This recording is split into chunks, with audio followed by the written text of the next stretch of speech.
نحمده ونصلي على رسوله الكريم اعوذ باللہ من الشیطان الرجیم بسم اللہ الرحمن الرحیم یا ایہا الذین آمنوا کونوا قوامین للہ شہداء بالقسط ولا یجرمنکم شنآن قوم علی الا تعدلوا اعدلوا هو اقرب للتقوی واتقوا اللہ ان اللہ خبیر بما تعملون۔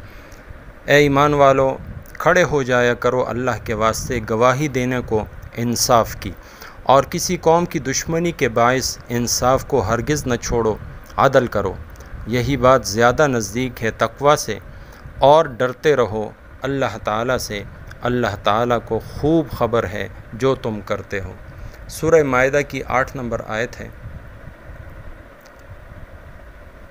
اس آیت کریمہ میں اللہ رب العزت نے مسلمانوں کو عدل اور انصاف کے ساتھ قائم رہنے کی ہدایت فرمائی ہے کہ اے مومنو، اصل کام تمہارا یہ ہے کہ ہر معاملے میں، چاہے گھر کا نظام ہو، بازار کا نظام ہو، علاقے کا نظام ہو، ریاست کا نظام ہو، یہاں تک کہ غیروں کے ساتھ اور کافروں کے ساتھ، غیر مسلموں کے ساتھ اگر تمہارا کسی قسم کا معاملہ ہو تو تم ہرگز عدل اور انصاف کے دامن کو ہاتھ سے نہ جانے دینا۔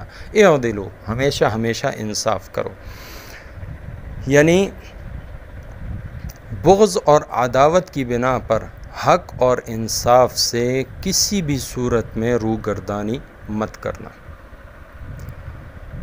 اور دوسری جگہ پر ارشاد ہے کہ اگرچہ وہ گواہی، وہ انصاف تمہارے اپنے ہی خلاف کیوں نہ جائے، تمہارے اپنے والدین کے خلاف ہی کیوں نہ ہو، تمہارے اپنے رشتہ داروں کے خلاف ہی کیوں نہ ہو، تو اس صورت میں بھی ہمیشہ عدل اور انصاف سے کام لینا۔ اس سلسلے میں صحابہ کرام کی مثالیں ہمارے سامنے ہیں کہ انہوں نے کس طرح عدل اور انصاف کو ہر حال میں وہ تھامے رکھا۔ چنانچہ حضرت ابوبکر صدیق رضی اللہ تعالیٰ عنہ نے ایک مرتبہ برسر منبر اعلان فرمایا کہ جو غریب غرباء ہیں وہ آ جاؤ، اور بیت المال میں اونٹ آئے ہوئے ہیں تو ان کو ہم ایک اونٹ دیں گے۔ چنانچہ بہت سارے فقراء وہ جمع ہوئے، ان میں سے ایک ایسا شخص بھی آیا کہ جس کو بیوی نے ہاتھ میں رسی بھی تھما دی، نکیل دے دی کہ یہ لے جاؤ اور اسی میں اس اونٹ کو باندھ کر لے کر آنا۔ چنانچہ یہ غریب مسلمان جو صحابی بھی نہیں ہے وہ آتا ہے، یہاں حضرت ابوبکر اور حضرت عمر رضی اللہ تعالیٰ ترتیب بنا رہے تھے اور اونٹوں کو نمبر دے رہے تھے۔ چنانچہ یہ جو شخص ہے یہ باقی لوگوں کو پھلانگتا ہوا یہ اندر داخل ہوا اور حضرت ابوبکر سے عرض کرنے لگا کہ امیر المومنین، میں رسی لے کر آیا ہوں، میرا اونٹ اسی میں مجھے باندھ کر دے دیجئے۔ چونکہ یہاں پر ایک انتظامی معاملہ تھا، اور اگر اس کو اونٹ دیتے تو پھر پیچھے سے باقی لوگوں نے بھی اندر آ جانا تھا اور اس طرح سے ایک بد نظمی ہو جاتی۔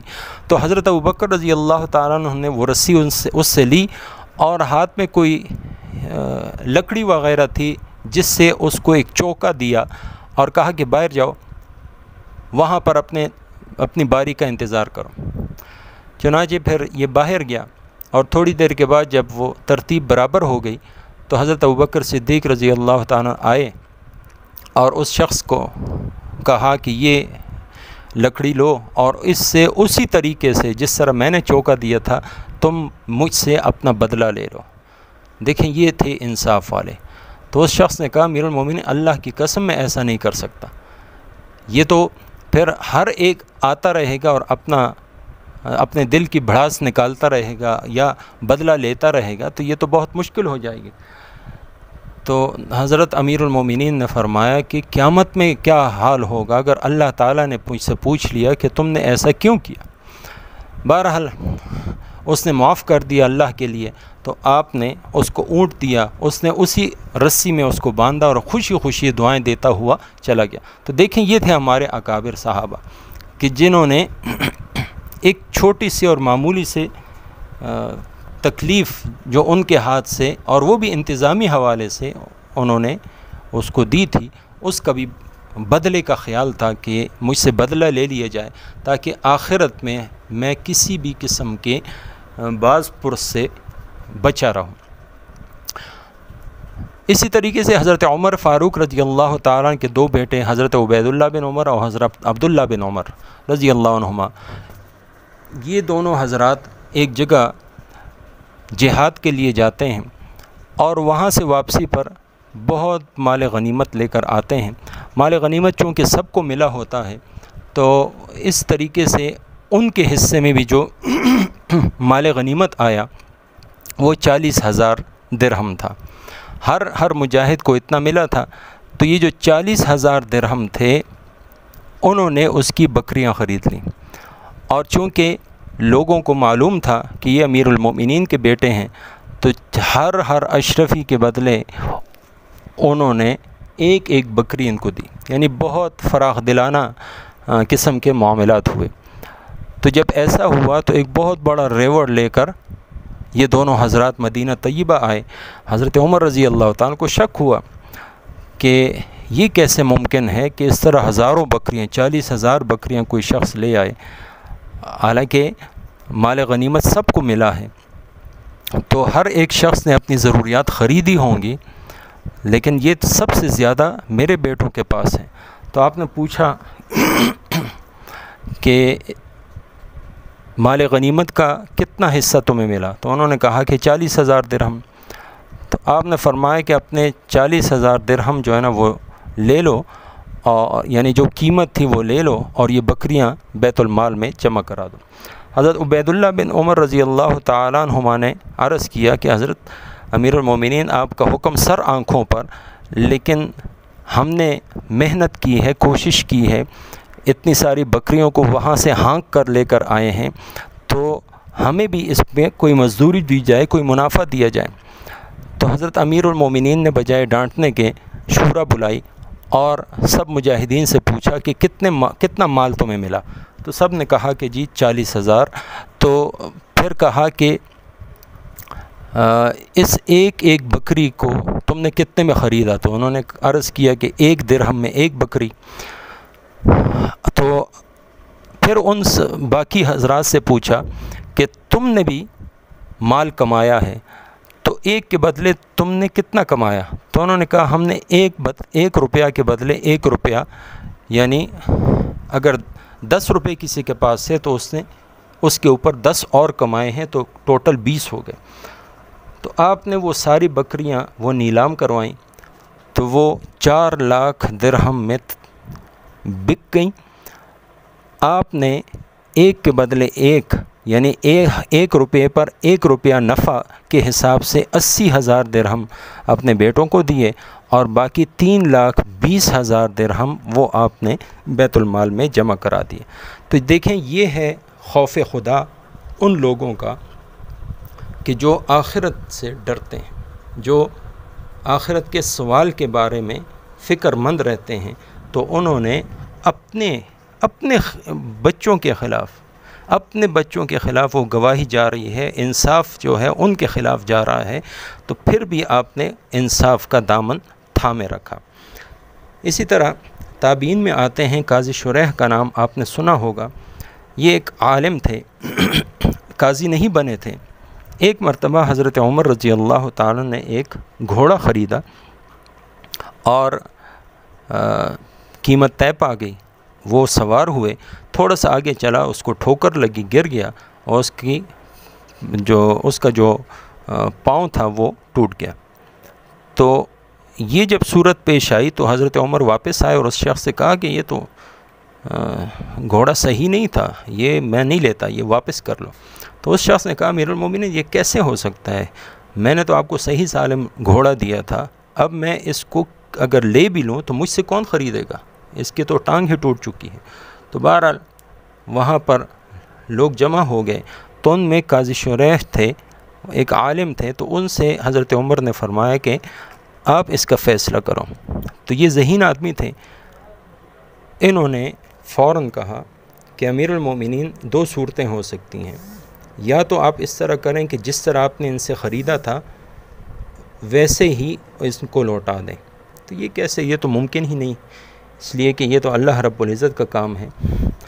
اور دوسری صورت یہ ہے کہ جو قیمت طے پائی ہے وہ قیمت آپ ادا کر دیں۔ حضرت عمر رضی اللہ تعالیٰ نے قیمت ادا کی، اور ان کے اس فیصلے سے وہ اتنا خوش ہوئے کہ ان کو قاضی القضاء مقرر کر دیا۔ تو یہ دیکھیں قاضی شریح نے یہ نہیں دیکھا کہ میرے سامنے امیر المؤمنین ہے، بلکہ حق اور انصاف کا فیصلہ کیا۔ قاضی ابو یوسف رحمہ اللہ مشہور فقیہ تھے، یہ قاضی القضاء تھے۔ ان کا جب آخری وقت آیا تو یہ بہت زیادہ پریشان تھے، رو رہے تھے۔ کسی نے پوچھا کہ حضرت آپ کیوں رو رہے ہیں؟ تو انہوں نے فرمایا کہ میں نے آج تک جتنے بھی فیصلے کیے اس میں حق اور انصاف ہی کو ملحوظ خاطر رکھا ہے، لیکن ایک فیصلہ ایسا تھا کہ جس میں دو فریق تھے۔ ایک ایسی شخصیت تھی کہ جو امیر کبیر تھی اور عہدے والی تھی، اور دوسرا ایک عام آدمی تھا۔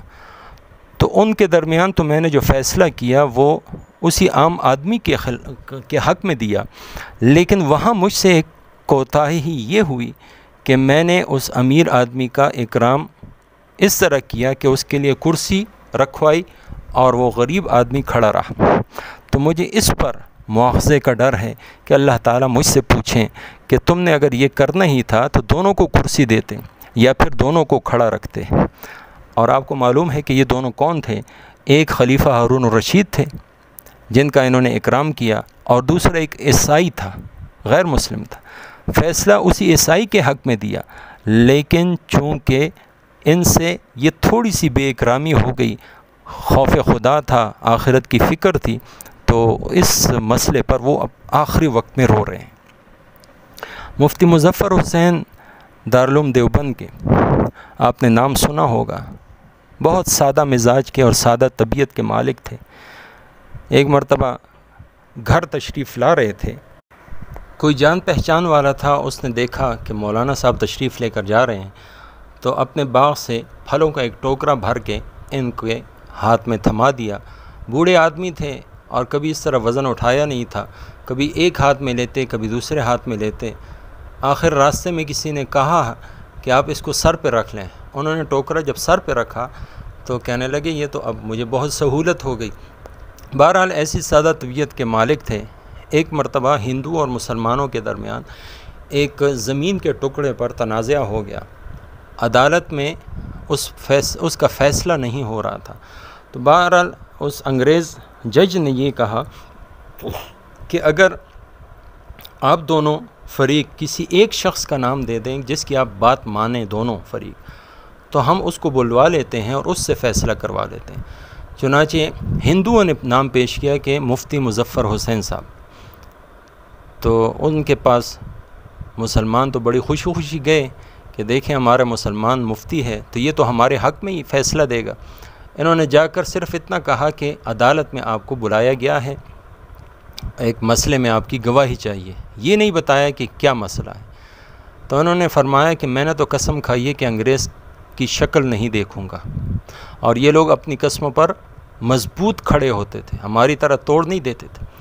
تو جا کر عدالت میں کہا گیا کہ انہوں نے تو اس طرح قسم کھائی ہے وہ نہیں آ سکتے۔